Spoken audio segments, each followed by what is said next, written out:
Sa katong nasuko nako sa comment section ba ug nag-report sa akong account, ngano kuno sige kog blame sa gobyerno nga dili man kuno nakagustuhan sa gobyerno.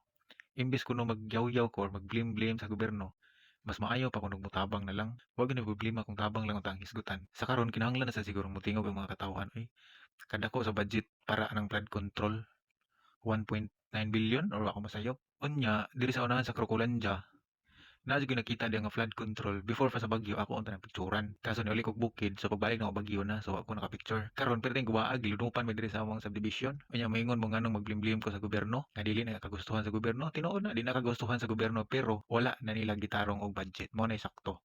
Or basin sa'yo pra ko or ambot lang kamo na mo judge. Ay lamang kung gusto mabasa sa comment kanang good job mayor. Salamat mayor. Nabuang. Nya kasagaran na batanawon na mo ng mga account ang nag good job mayor. Na tawa kabot 100 ang mga friends. So klaro kayong trolls. Pero nasa uban nga delete trolls ay tinuod jud nga tao ba. Nakayuban ka ila. Na tinuod na. Bisag kibaw na gud sila nga unsa ka bati. Mulaban gyapon. Wata kay kung ano. Pero ibutang ta lang ha. Ibutang ta lang. Kanang nag-comment og good job mayor. Salamat mayor. Ang ilang balay na anod or ang ilang tibok pamilya na anod. Unya siya na lang usan hibilin. Same pa ba kagyapon yung comment do? Good job mayor pa ba kagyapon? Or salamat mayor, di ba kasi magpististi siguro? So murang mauran na, kamo na bahalag judge. Magkita na lang tapuhon karong 2028. Adto may mubahos ninyo mga tabaghakam.